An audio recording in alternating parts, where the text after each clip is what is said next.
Hey guys, welcome to my walkthrough of the American Military Museum in Anaheim.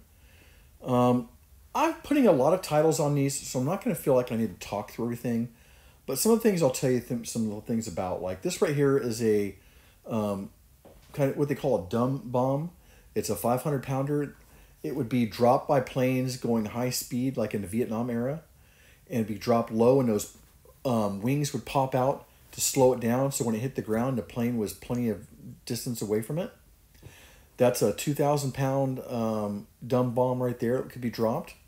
This is a, like it said, it's a military recovery vehicle for picking up things as big as an M60 tank.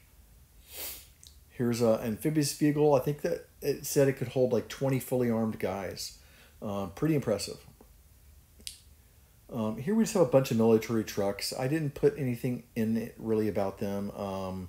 They're from different time frames and being used by the U.S. military, and you can tell some were definitely older than others and used for different things.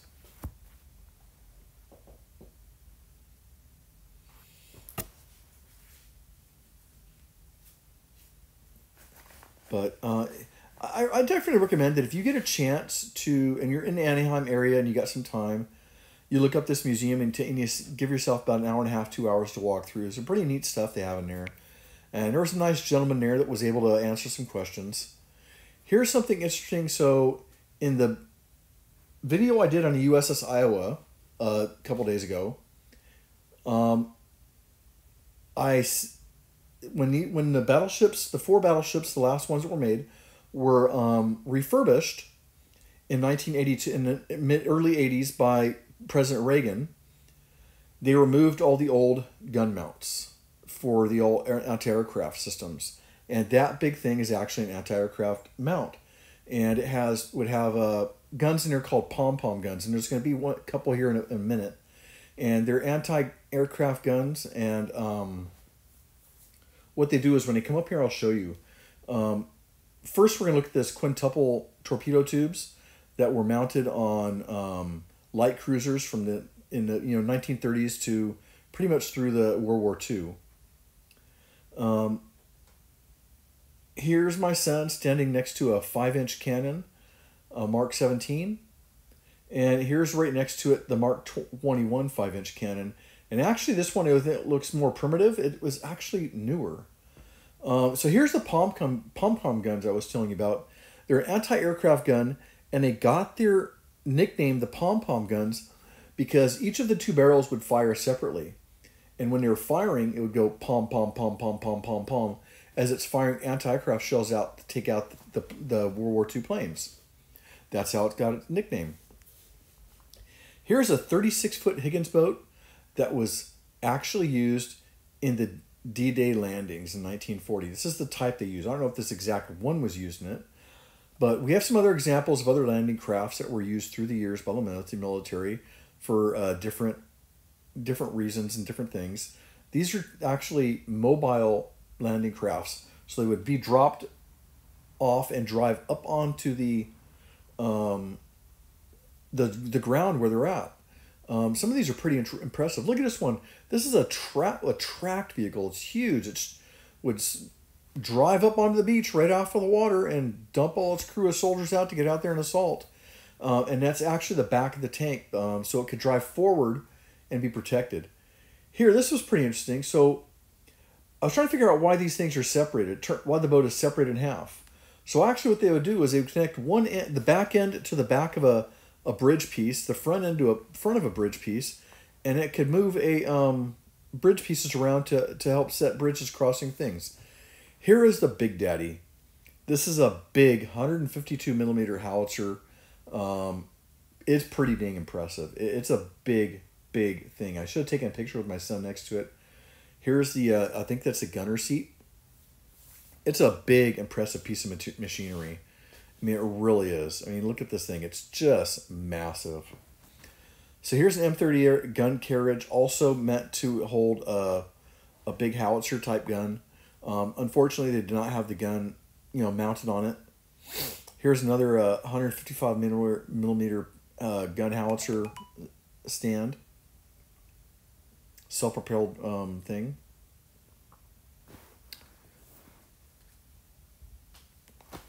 Just some more howitzer type guns that you use for, from parking back and supporting the troops in direct fire. You can see that gun is probably down about as low as it gets, so it wouldn't be good for a direct fire. So if somebody got up on it, they were pretty much going to die. But that's why it's meant to be in the back of the field and fire from a long distance. Anyways, continuing, here's another cargo carrier, just different types. You see it has a gun mount on top, so you can put like probably a 50 cal or something like that up there to protect it. Here's an M60 turret for training purposes, where they would put their people in there to learn how to drive it. Here's another vehicle here. This is just actually an Australian little vehicle used for moving troops around, and it could put a Vickers or a Bren machine gun on it. Here, this is made famous in so many Vietnam era movies. The Huey, Bell helicopter, made famous in World War II, and not in World War II, in Vietnam, and game movies like Apocalypse Now and stuff like that. So here we have some other. This is kind of neat. It's had put recoilless rifles on it. Here's another M7 gun carriage with a little howitzer type shell thrower on it. Here's the armored personnel carrier. I'm going to get up here and you can poke your head inside and see it. So they'd be in pretty cramped quarters, but at least they can get to move into battle that way. Here's another anti-aircraft gun called the Duster. It was used in Vietnam and more of a put the gun down and fire across. It wasn't used much for anti-aircraft. It was more like a ground support weapon. And there's actually a couple of them there on site. Pretty cool looking machine. Brandon really dug these. He thought they looked really pretty cool.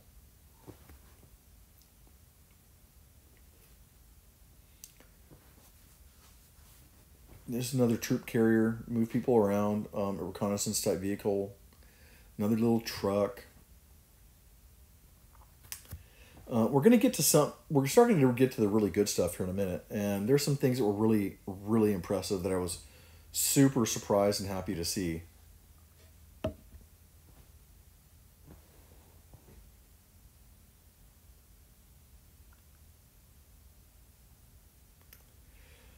So here's some. This thing is called the Scorpion. It's a self-propelled gun, anti-tank gun. It just looks scary. It looks really sleek, quick. Just look pretty dang cool. There's actually another one later on in the video. Here's some command reconnaissance vehicles. They're both pretty much the same thing. They look differently, but they're a couple years apart. But they're both pretty much the same thing, just a couple years apart. Here's a 8-inch howitzer type gun used all the way through Vietnam War, all the way from World War II through Vietnam. Here's the shells that would go inside that bad boy. Here's an interesting thing that we found. This was a gun that was made by, I think, a Dutch company, and it was actually sold and used by U.S. troops and German troops in World War II. There's two versions of it, but it's both pretty much the same thing.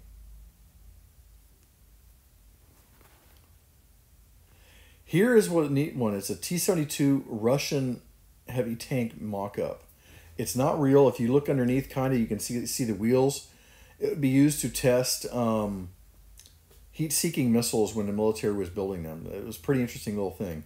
So here's a Type 97 Japanese 150 millimeter mortar. Pretty impressive thing. I mean, it's a length, height-wise, it's just about 5 feet tall. Here's another armored personnel carrier. Not a big deal.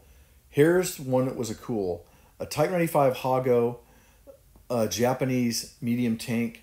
This is a mock-up. It's not the real thing. It was used for the movie Wind Talkers, which is about the Apache code breakers that would not code breakers, but code talkers that would send codes back and forth for the military in World War II Pacific Theater. Pretty impressive thing. I mean, it looks real. It was kind of neat to see. Here's another one from the movie, but this is an actual tank, the M5 Stuart.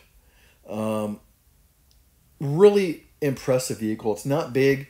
It's considered a light tank. It just has a little small gun there. It wouldn't do much against the bigger German tanks or anything like that. But it was a really impressive tank to see. I didn't expect to see it. That's a pretty cool one. Really in good shape. I hope it runs. I didn't ask, but it's a pretty cool looking thing. It actually was on loan to the museum from somewhere else. So here we have an M4A3 Sherman tank with the 75 millimeter gun on it. That was the gun that didn't do a whole lot. It was undergunned. This is one of the first models of the Sherman. Most everybody we exported this to put a bigger gun on it.